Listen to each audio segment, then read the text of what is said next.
At the heart of London, where history lingers in every street and ceremony is woven into the rhythm of daily life, the memory of Queen Elizabeth II endures. People pass through its royal parks and avenues each day.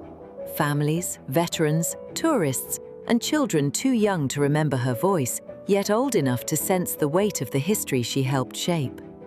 In a city defined by centuries of change, her presence remains unmistakable.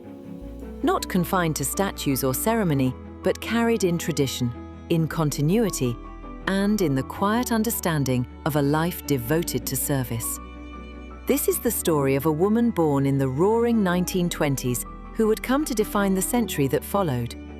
A monarch who bridged eras, war and peace, empire and commonwealth, and who, at just 21 years old, made a promise that her whole life would be devoted to service. A promise she kept, unwaveringly, until her final breath.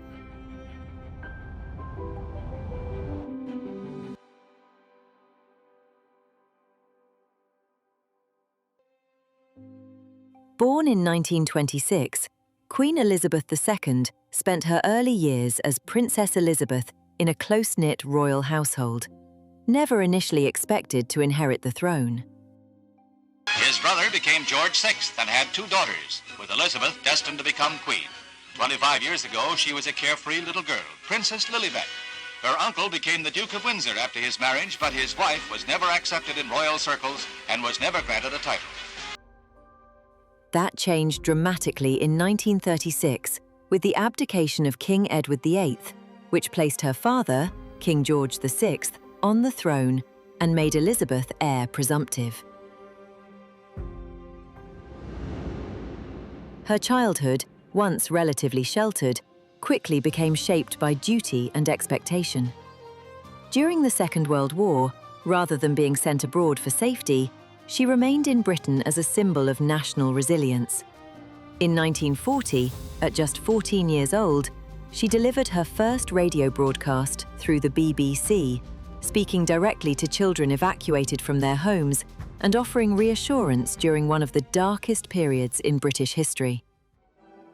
5 famous little hearts are stirred as the Dion Quints listen to a broadcast from London by Princess Elizabeth, a message of cheer to children of the Empire. My sister is by my side, and we are both going to say good night to you. Come on, Margaret. Good night, children. Good night, and good luck to you all. The Battle of France is over. The Battle of Britain is about to begin. As she grew older, her commitment deepened. In 1945, she joined the Auxiliary Territorial Service, training as a driver and mechanic, becoming the first female member of the royal family to serve in the armed forces. Once again, Londoners who have known nights of terror before return to their bombed-out homes. But the damage here cannot compare with devastated Berlin, where 1/3 of the city lies in ruins.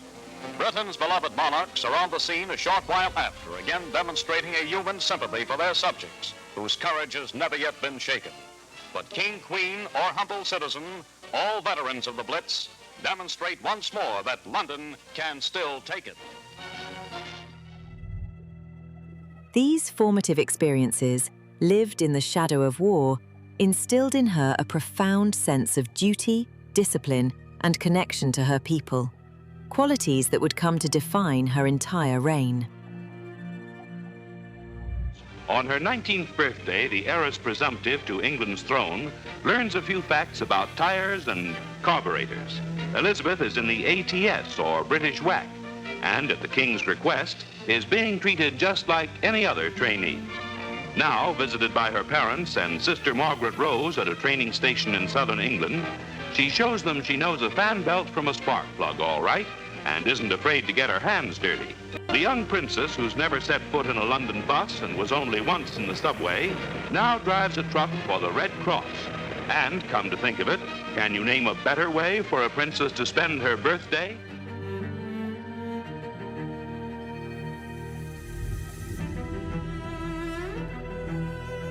I declare before you all that my whole life, whether it be long or short, shall be devoted to your service and to the service of our great imperial family to which we all belong. But I shall not have strength to carry out this resolution alone unless you join in it with me, as I now invite you to do. I know that your support will be unfailingly given. God help me to make good my vow, and God bless all of you who are willing to share in it. All the world loves a lover, and the fact that this happy couple boasted of royal birth on both sides merely added to the blissful blending of two lovely young people. A brand new engagement ring gracing the finger of his eldest daughter had prompted King George VI of England to announce to his loyal subjects that his daughter Elizabeth had indeed become betrothed to the handsome Prince Philip of Greece. And the empire joined the king in its approval of the love match. That same day, at a garden party, they made their first public appearance together, while worldwide congratulations completed their happiness.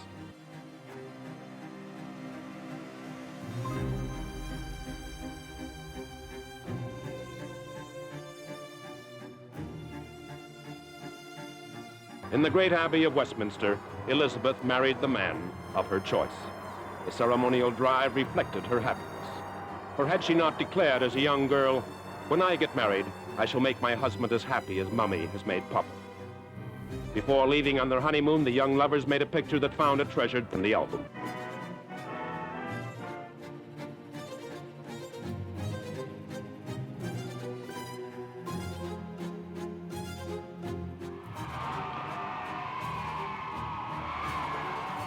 The bridal pair received a welcome which came from London's very heart. Answered, as onto the famous balcony came the bride and bridegroom. New joy has come to the royal family in the birth to Princess Elizabeth at Clarence House of a second son. But of course, the joy is not restricted to the royal family, and messages of congratulation from all over the world have been pouring into the princess's home ever since the news became known. The 1950s saw Britain emerging from the scars of war, cities still dotted with bomb sites, ration books still common in kitchen drawers. It was a nation rebuilding, redefining. And into this landscape stepped a young woman, just 25 years old, recently bereaved, and yet suddenly crowned the sovereign of an empire in transformation. King George VI had died quietly in his sleep on February 6, 1952. His eldest daughter, away on a Commonwealth tour in Kenya, awoke not as Princess Elizabeth, but as Queen Elizabeth II. Long live the Queen. The rulers of our land meet to welcome the new Queen. Now the Princess Elizabeth we knew and loved returns amongst us as our Queen.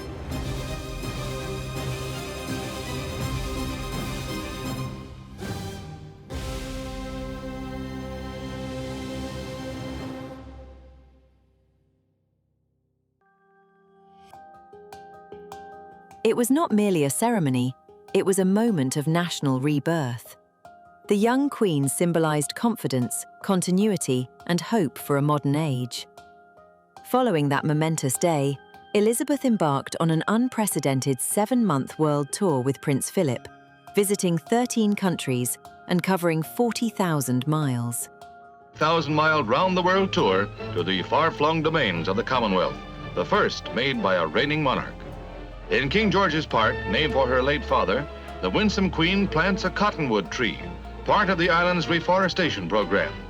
Next stop, the Fiji Islands. She became the first reigning monarch to set foot in Australia and New Zealand, greeted by adoring crowds that numbered in the millions. Her presence brought unity to a far-reaching Commonwealth, still healing from war's fracture. The journey marked her as the people's queen, visible, approachable, dedicated. At home, Britain saw transitions of power, Churchill's resignation, Anthony Eden's rise, and eventually Harold Macmillan taking the helm. Through each shift, the Queen's steady hand offered consistency to a nation in flux.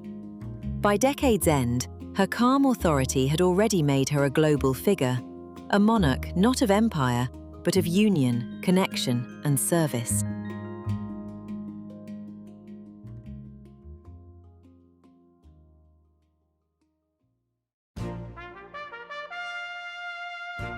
The 1960s ushered in a seismic wave of cultural, political, and social change. As youth culture exploded and the world danced to the rhythm of the Beatles, the Queen maintained an elegant balance, embodying timelessness while moving with the times. Friendship which links us to our great ally, the United States of America, is a powerful element in the defense of peace. The improvement of relations between East and West remains a primary object of our policy. The Queen's speech was followed by the announcement that Britain has agreed to give the United States a Polaris submarine base in Scotland, America's first such agreement with any of its allies. She was not a monarch detached from the age, but one who observed and adapted with grace. She was the first reigning sovereign to have children since Queen Victoria. Balancing motherhood and monarchy, Elizabeth personified a modern woman's strength long before the term work-life balance was fashionable. On the world stage, her influence remained both subtle and potent. When John F. Kennedy visited London in 1961, the Queen stood shoulder to shoulder with him in what became one of the defining public moments of transatlantic diplomacy. A pull of the lever, and the British Admiral is christened for the glory of Queen and country. 2 years later, when Kennedy was assassinated, Britain mourned with America, and her personal note to Jacqueline Kennedy conveyed genuine compassion that transcended politics. Meanwhile, her annual Christmas messages, broadcast on television since 1957, had become a cherished tradition, moments of stillness that grounded the nation through years of rapid transformation. And so I wish you all, young and old, wherever you may be, all the fun and enjoyment and the peace of a very happy Christmas. Queen Elizabeth's state visit to West Germany is turning into a personal triumph.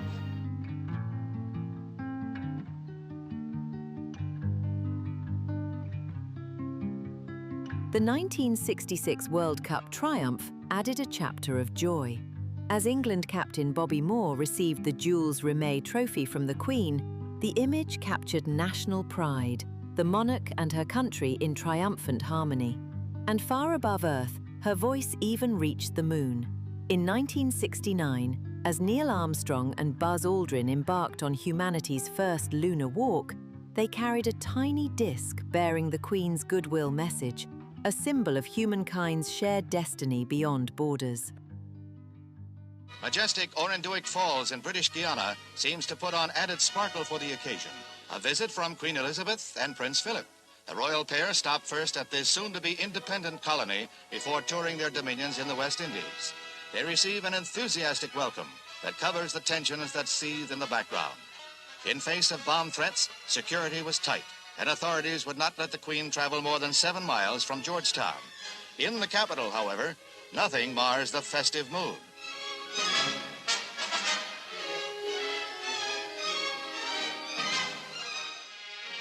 The Irish state coach takes Britain's royal family to the opening of Parliament, an occasion steeped in traditional pomp and ceremony. Queen Elizabeth makes her annual speech from the throne on this day, outlining government policy.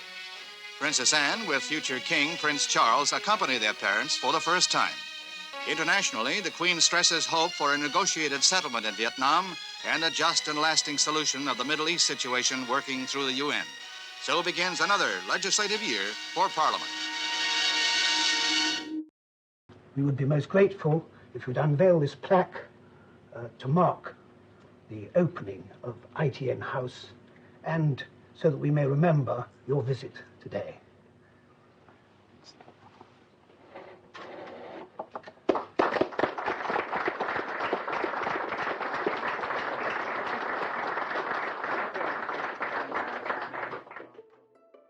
With the dawn of the 1970s came challenges of modernity and disillusion. Strikes, social unrest, and inflation shook Britain's confidence. Yet Queen Elizabeth remained its bedrock. Her first official walkabout during a Pacific tour marking the 200th anniversary of Captain Cook's voyage broke centuries of royal protocol. She stepped into the crowd, shaking hands, laughing, and connecting.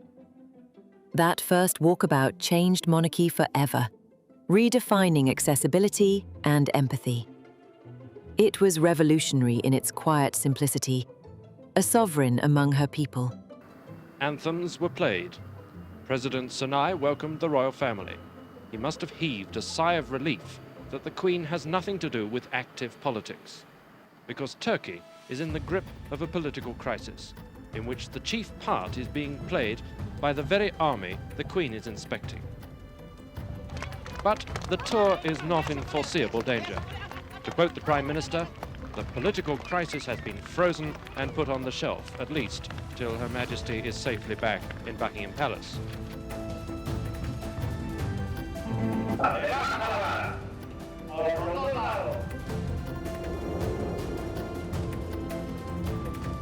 The British and American people are as close today as two peoples have ever been. We see you as our strong and trusted friend, and we believe that you in turn will find us as ready as ever to bear our full share in defending the values in which we both believe. At 10:20, the procession of the members of the royal family emerged from the palace with Princess Anne and Captain Mark Phillips in the first carriage. For the crowds of people, some of whom had been here for close on 24 hours, this was the first taste of Jubilee Day's pageantry, the unique skill of the British to raise military stage management to the status of an art. In 1977, Britain marked her Silver Jubilee, 25 years on the throne. And for the first time since her coronation in 1953, we saw the great state coach, ornate, gilded, richly painted, perhaps the world's most beautiful anachronism. The foot guards and the blue jackets presented arms. The royal salute began as the coach made its way from the palace. Millions lined the streets or tuned in on television. Her voice, sincere and assured, expressed her gratitude to her people, a promise fulfilled and rededicated. Street parties, Union flags, and fireworks filled every town. At this moment of my Silver Jubilee, I want to thank all those in Britain and the Commonwealth who, through their loyalty and friendship, have given me strength and encouragement during these last 25 years. In that jubilant summer, Britain rediscovered its sense of unity, a gift the Queen alone could inspire. The decade ended with a dramatic dual transformation. Margaret Thatcher's rise as Britain's first female Prime Minister, and the Queen herself, two women at the pinnacle of national influence in sometimes uneasy parallel. Yet their coexistence reflected a United Kingdom evolving, more assertive, more complex, but still under Elizabeth's watchful constancy.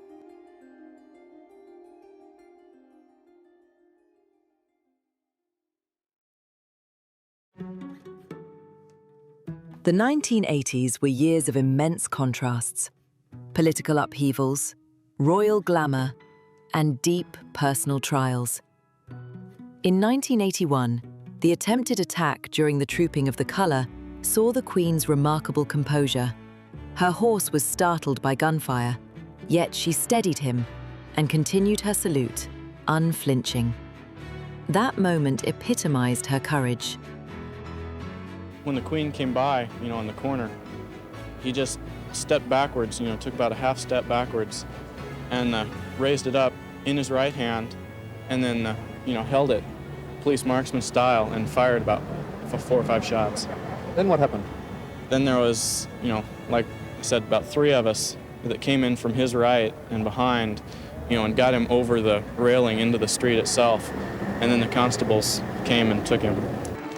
Burmese receiving a reassuring pat from Her Majesty the Queen, but he's a very experienced, wise old fellow. And she's a marvelous rider, so got a marvelous way with horses. Made of strong stuff, you know. Weeks later, joy replaced fear as the world witnessed the wedding of Prince Charles and Lady Diana Spencer, a spectacle of splendor watched by hundreds of millions. The Queen's smile that day reflected the hope of a nation, a bridge between monarchy and modern romance. I'm convinced that the careful management of our relationship with the Soviet Union depends on a principled, consistent American foreign policy. The Queen's diplomacy shone during her friendship with US President Ronald Reagan. Their horseback rides at Windsor and state banquets symbolized the enduring, special relationship. In the early hours of July 9, 1982, one of the most extraordinary security breaches in modern royal history unfolded inside Buckingham Palace. So Michael Fagan visited Buckingham Palace twice but committed no offence. The idea came to him, he says, when visiting the palace with his children and studying the security. Each time he followed a similar route. On the occasion he found the Queen in her bedroom, he began by climbing the railings outside the ambassador's entrance and got into the stamp room through an unlocked window. But the internal door was locked, so he shinned up a drain pipe outside onto a flat roof, a roof now guarded by police. Awakening to find a stranger sitting at the foot of her bed, the Queen remained remarkably calm, engaging him in conversation for several minutes while discreetly attempting to summon assistance.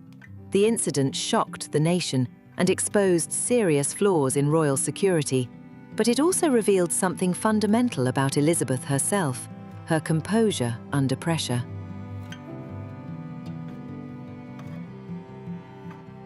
At Buckingham Palace tonight, the Commonwealth leaders are dining with the Queen, an informal occasion, no speeches, but no one underestimates the Queen's ability to have the right word in the right ear, especially when it comes to the Commonwealth. And so it was an important gathering as the summit tackles the real issues tomorrow. Because however much the demonstrators outside Marlborough House today may have wanted the 7 heads of government to get straight down to approving sanctions, they didn't. As the Cold War thawed, Elizabeth's skill in quiet diplomacy brought warmth without fanfare. The distant approach of the Soviet convoy through Windsor Great Park this afternoon. The Coldstream Sergeant Major tidying the Guard of Honor. When Soviet leader Mikhail Gorbachev launched at Windsor in 1989, it marked a historical turning point, the monarch of Britain hosting the architect of reform in the Soviet Union.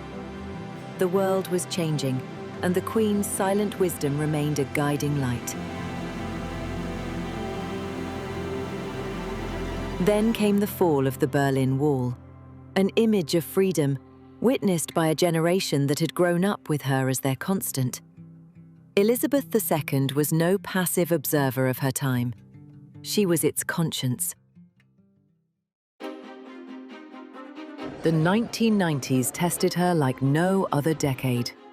Political change, personal heartbreak, and public skepticism swirled around her with the force of a storm. Yet through it all, she endured. In 1992, the year she would later call her annus horribilis, 3 of her children's marriages collapsed.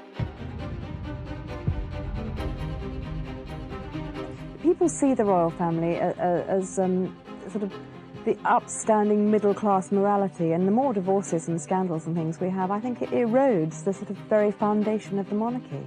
Extra police at the royal couple's home this morning, a clear indication that an announcement from the palace would be made today.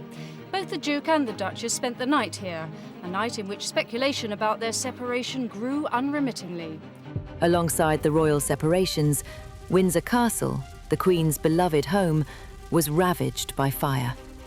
We walked in, we knew that 9 staterooms had been either destroyed or very badly damaged. But on top of that nobody really recognised until you really saw it, was the extent above those rooms. There was about 100 bedrooms with all of the bathrooms that went with it, all the staircases, and indeed all of the internal structures of the towers. Beyond the physical flames, the monarchy itself seemed tested by modern pressure. Still, she refused to retreat into silence. Her words at London's Guildhall that year, wry yet resolute, demonstrated courage. 1992 is not a year on which I shall look back with undiluted pleasure. In the words of one of my more sympathetic correspondents, it has turned out to be an annus horribilis. I sometimes wonder how future generations will judge the events of this tumultuous year. I dare say that history will take a slightly more moderate view than that of some contemporary commentators. He who has never failed to reach perfection has a right to be the harshest critic. Penny, as you said in your commentary, it really is pretty rare to hear the Queen talking in these terms. Yes, it is, John. You joined me on rather a dark and miserable evening outside Buckingham Palace, not unlike the Queen's mood, we're led to believe from what she said today. But it's very, very unusual. Royal watchers have been scratching their heads trying to remember the last time she spoke so openly about her private feelings. Of course, remember how upset she's been just in the last few days about Windsor. And of course, in the last 12 months, this sort of drip effect, the constant criticism of her and her family. She's got no other recourse. She's no libel laws available to her, no laws of privacy to protect her. So speaking out really is the only way.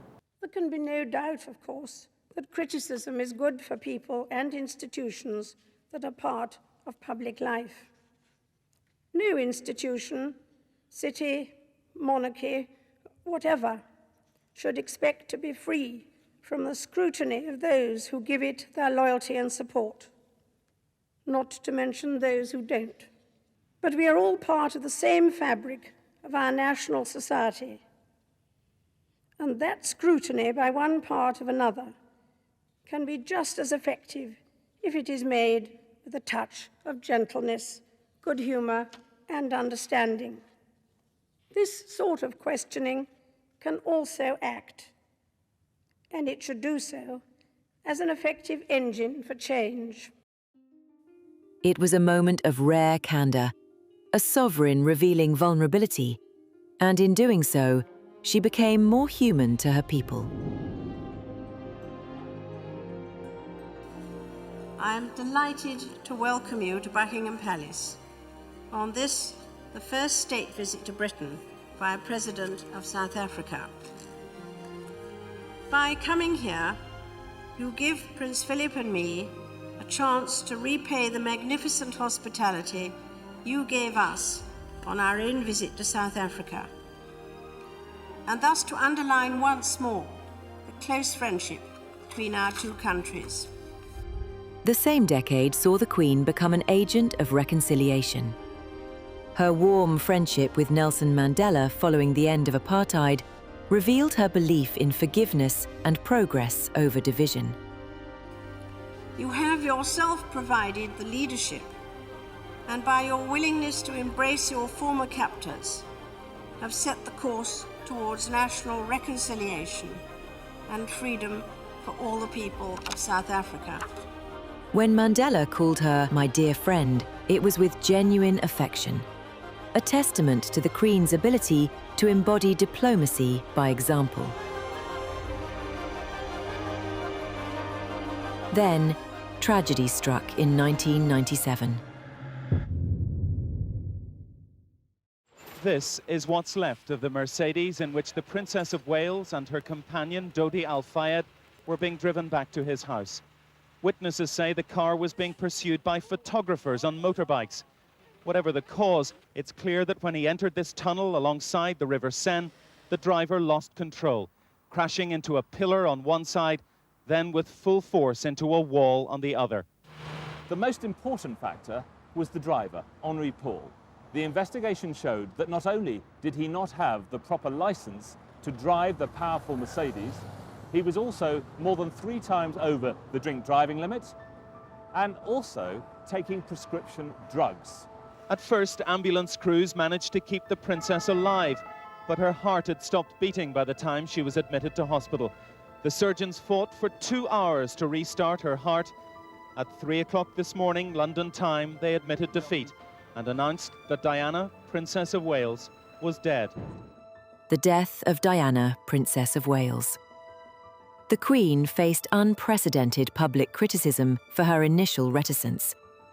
But in a moment of profound empathy, she addressed the nation live, paying tribute to Diana's spirit and humanity.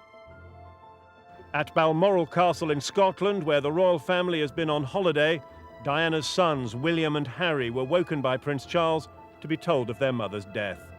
They grieved in private here, but at 11:30 precisely, 3 black cars emerged from the castle and crossed the River Dee, the family on its way to church. The Queen's speech steadied the nation, bringing calm after turmoil, proving again that her leadership was built on courage and heart. What I say to you now, as your Queen and as a grandmother, I say from my heart. First, I want to pay tribute to Diana myself. She was an exceptional and gifted human being. In good times and bad, she never lost her capacity to smile and laugh, nor to inspire others with her warmth and kindness. It is a chance to show to the whole world the British nation united in grief and respect. She sounded very sincere, and she looked as though she was very moved, and I think that will satisfy everyone. I thought she said everything she should have said. Can't think of anything that she left out at all. Tonight, in the glare of many flashlights, the Queen arrived at a party to thank her staff for the Jubilee. Right now, the triumphs of the summer must seem a long way away. And talking of the future, I believe that there is an air of confidence in this country of ours just now. I pray that we, people, government and royal family, for we are one, can prove it to be justified, and that Britain will enter the next millennium glad, confident, and a truly united kingdom. At the centrepiece of the celebrations, the Millennium Dome, the Prime Minister hugged his wife while the Queen kissed the Duke of Edinburgh. Then the audience broke into a chorus of Auld Lang Syne. The new millennium dawned with lingering questions about monarchy's place in modern life. Yet, Elizabeth answered those questions not with words, but with grace.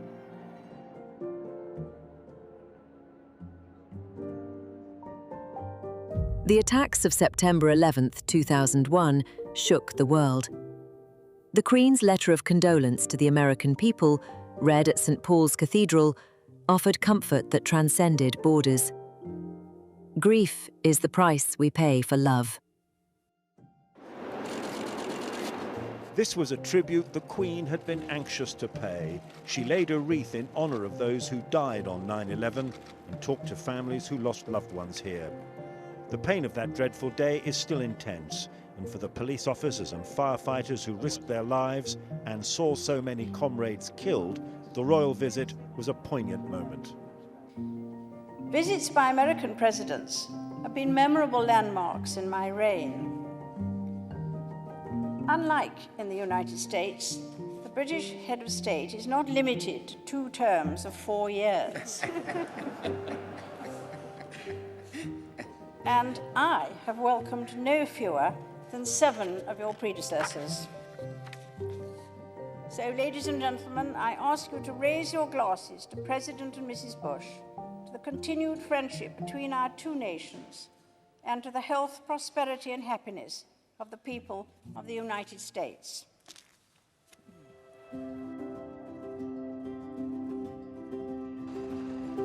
In 2002, her Golden Jubilee marked 50 years on the throne.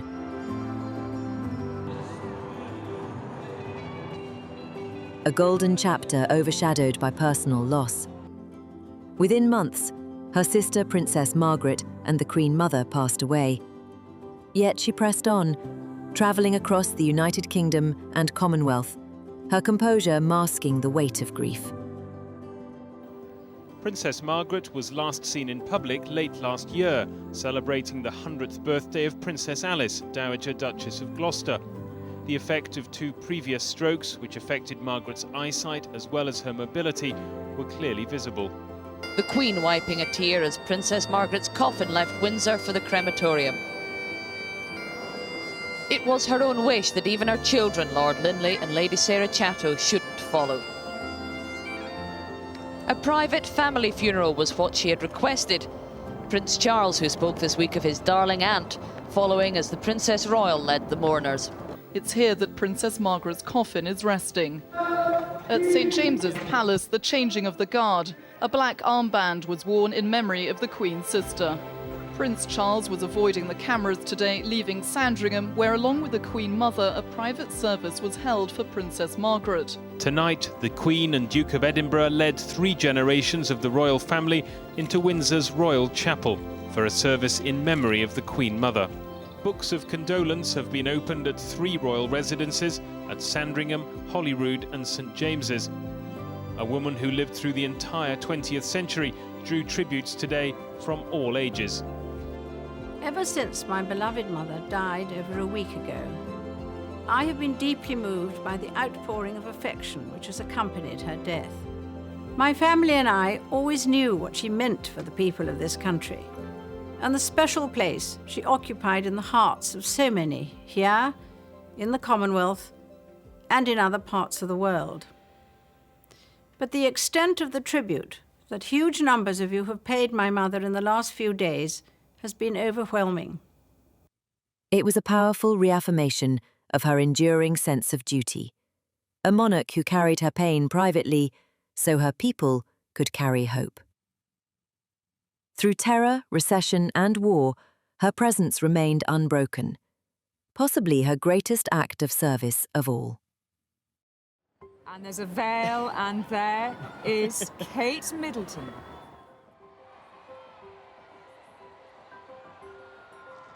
The new decade brought renewal and celebration. The 2011 wedding of Prince William and Catherine Middleton revived the magic of royal grandeur for a new generation.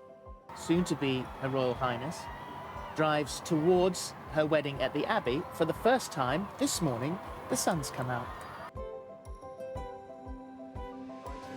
And we're just take away from you there now. It's an Aston Martin. They're in a blue Aston Martin. Goodness, look at this. The Queen, smiling and serene, represented not only family unity, but also institutional continuity, shepherding the monarchy into the internet age with grace. Oh wow, indeed. On a day full of images of great happiness, this was the happiest.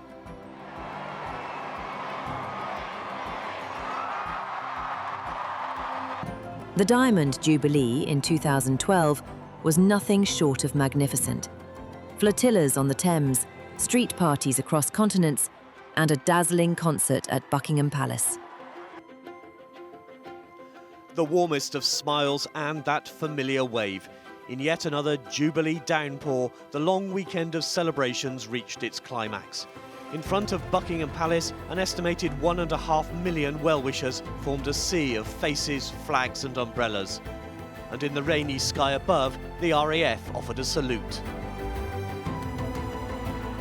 She met millions face to face, and when she appeared on the balcony, the roar was not just affection, it was gratitude. The final appearance of 4 days in which the monarchy can rarely have been cemented more strongly in the affections of the British people. The crowds, more than 1 million strong, were going to shout their support. Their monarch was going to express her thanks to a very grateful nation. And for this diamond weekend, she was wearing her grandmother's spectacular diamond brooch, 2 stones cut from the Cullinan diamond. No amount of warmth and affection from the crowd could disguise one obvious sadness. The one person at the Queen's side throughout the last 60 years was missing. Prince Philip's illness meant she travelled to St Paul's with a lady-in-waiting instead. A cavalcade of royal limousines ferried the Queen's closest relatives to the service of Thanksgiving. For many spectators lining the route, this procession was one of the highlights. On the occasion of the opening of the London 2012 Olympic Games, Prince Philip and I would like to extend a very warm welcome to you all. As leaders of the many nations competing in the Games, you have come from around the world to witness this global festival of sport. I hope that you will enjoy your time in the United Kingdom, and I'm sure that you will find a warm reception awaiting you, your athletes, and the visiting spectators. This will be the third London Olympiad. My great-grandfather opened the 1908 Games at White City. My father opened the 1948 Games at Wembley Stadium. And later this evening, I will take pleasure in declaring open the 2012 London Olympic Games at Stratford in the east of London. It was a rare glimpse of her delightful humour and humanity. Together, we have much to celebrate. The ties between our people, the shared values, and the economic, business and cultural links that make us so much more than just neighbours, that make us firm friends and equal partners. To the health and happiness of Her Majesty and His Royal Highness, to the well-being and prosperity of the people of Britain, to the cause of peace and reconciliation on this island, and to friendship and kinship forever between the peoples of Ireland and Britain. In 2015, the Queen surpassed Queen Victoria's record to become Britain's longest reigning monarch. Across the Commonwealth, flags were raised, bells rung, and tributes poured in. The Corgi has a long association with the Queen. Since the age of 7, she's owned over 30, but now has just 2 who are both approaching their twilight years. Thank you, Mr. Prime Minister of Canada, for making me feel so old. As she opened the Commonwealth Heads of Government meeting earlier, her address had a valedictory feel, looking back and perhaps looking forward, with a reference to the son she hopes will succeed her as the organisation's head. For more than 6 decades of being head of the Commonwealth, a responsibility I have cherished, I have had the fortune of the constancy of the Duke of Edinburgh. Inevitably, a long life can pass by many milestones. My own is no exception. But I thank you all, and the many others at home and overseas, for your touching messages of great kindness. The decade also saw the monarchy modernise through legislative reform, public transparency, and the growing role of her grandson, William, and his family. And though political storms like Brexit shook Britain's institutions, the Queen remained its emblem of enduring steadiness. I remember first coming to Broadcasting House with my father, the King, and my mother and sister shortly before the war. I came again with the Duke of Edinburgh just before the coronation in 1953. I was struck then, as I am now, by the sheer pace of change which has transformed your industry over the past 60 years. Years during which broadcasting has enriched our lives in so many ways.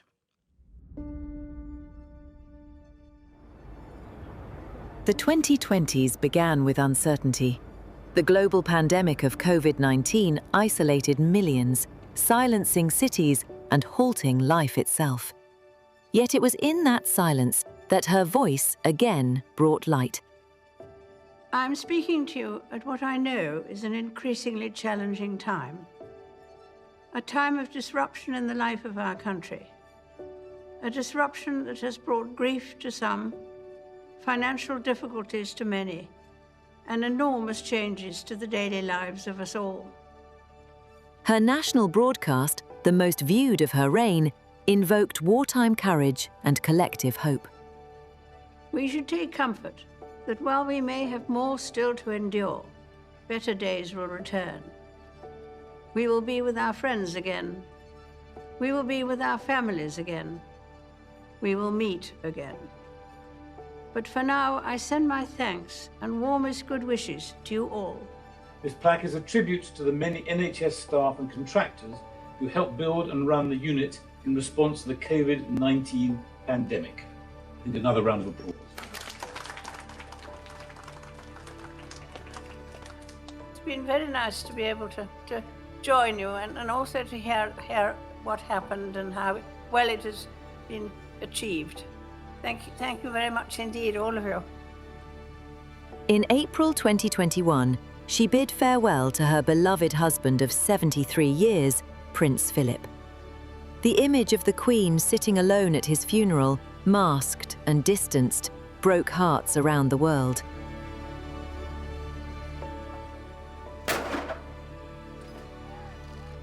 Yet even there, she led by example, dignity in mourning, duty intact. As I said, the world is watching. You know, the Queen described Prince Philip as her strength and stay. She's been our strength and stay as a nation throughout the last 70 years.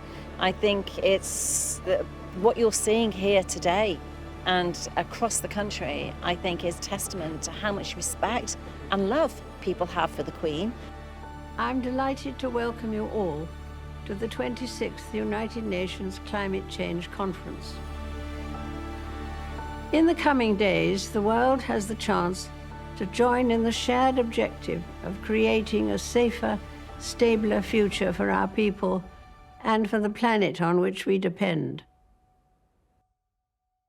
If you will, Mum, to cut the first slice. I did remark that it was upside down and you wouldn't be able to see what was on it.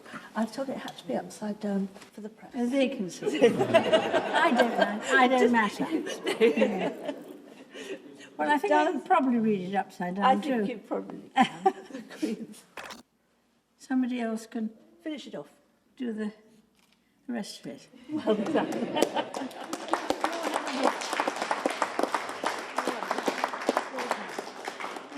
And where did you come? Before she left for Sandringham, I know what you want.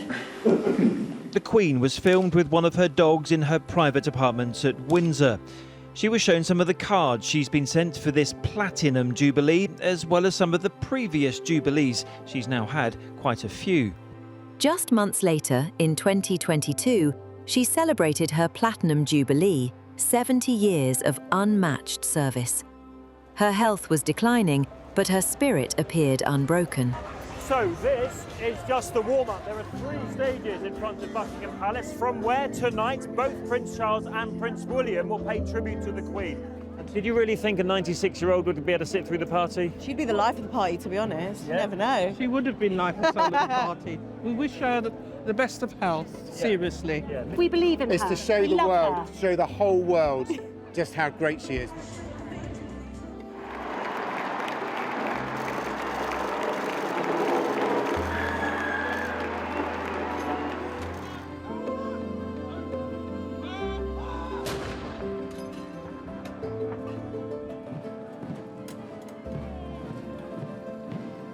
The world watched as drones painted her image across the skies, and her recorded skit with Paddington Bear charmed millions. Perhaps you would like a marmalade sandwich. I always keep one for emergencies. So do I. I keep mine in here. Oh. For later. Oh, it's fantastic. Listen, these 4 days are a great celebration of Her Majesty's life, of her service. And let me be frank, they're great for our city. We estimate 2.6 million domestic tourists, international tourists coming back celebrating this fantastic Jubilee. Because we know that she's going to love, she loves horses so much, and the fact that she didn't go to the State Parliament opening, but she's here, shows you where her priorities lie, and we love that. Because she's a woman who deserves this, and I think that if we can just deliver her a show and give her a fantastic platinum, Jubilee, I think then we would have done our job and we've played the occasion.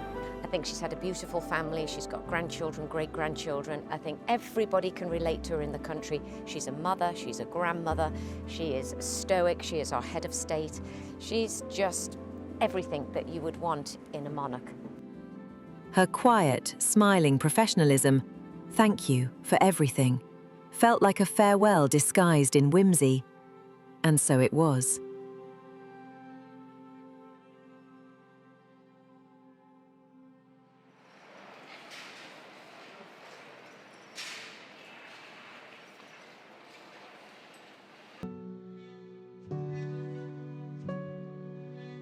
Good evening. Buckingham Palace has announced the death of Queen Elizabeth II, the longest reigning monarch in British history. Her reign lasted for 70 years, from post-war austerity and the end of empire through the expansion of the Commonwealth. The Queen died peacefully at Balmoral this afternoon. The King and the Queen Consort will remain at Balmoral this evening and will return to London tomorrow. She helped preserve the institution of the monarchy during times of massive social change.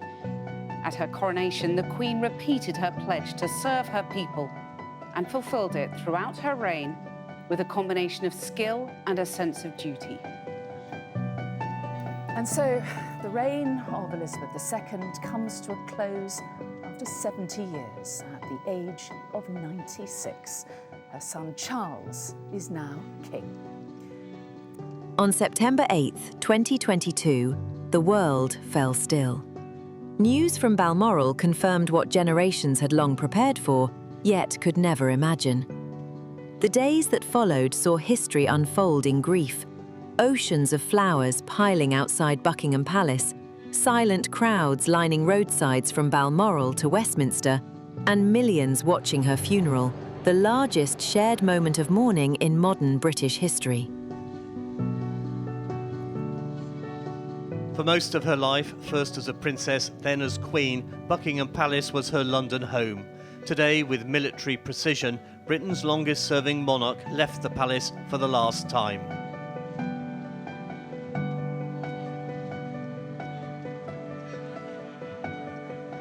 The Queen's coffin, draped in the royal standard and with the imperial state crown on top, was taken slowly through the palace gates aboard a gun carriage. Behind walked the King, his sister and brothers, and behind them the Dukes of Cambridge and Sussex. 25 years ago, the two brothers had their childhood defined by the image of them walking behind their mother's coffin. Today, they honoured their grandmother in the same way.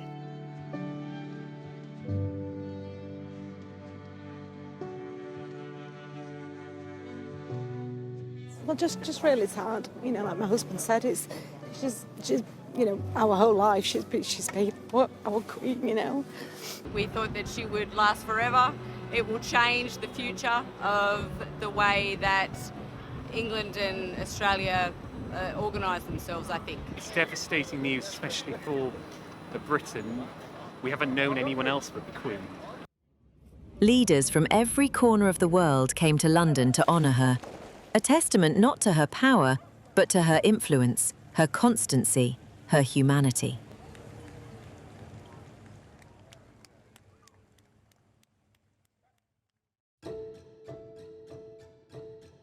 Now, 100 years after her birth, the world still speaks her name with affection. Queen Elizabeth II was more than a monarch. She was a bridge between generations, cultures, and centuries. From the Blitz to the Internet age, she adapted, endured, and prevailed. She guided the monarchy from empire to empathy, from remoteness to relatability. Her reign redefined what royalty could mean in modern times, not the assertion of grandeur, but the quiet courage of service. Statues and memorials may stand in her honour, like the one now being built in St James's Park, but her true monument lies within the collective memory of millions who found solace, steadiness, and identity in her reign. As the centuries turn, her image will remain eternal. The young princess making her vow in Cape Town, the crowned queen on television in 1953, the mother, the diplomat, the widow, the constant.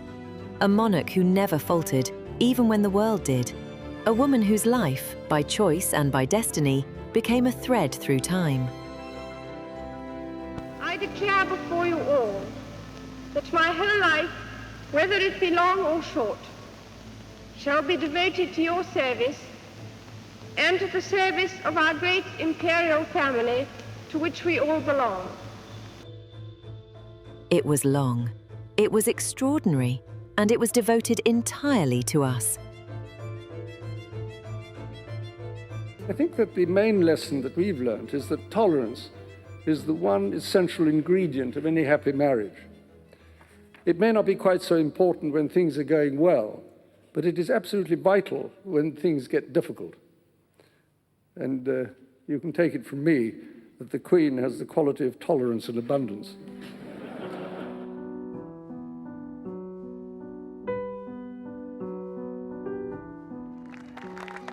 Ladies and gentlemen, 3 cheers for Her Majesty the Queen. Hip hip. Hip hip. Hip hip.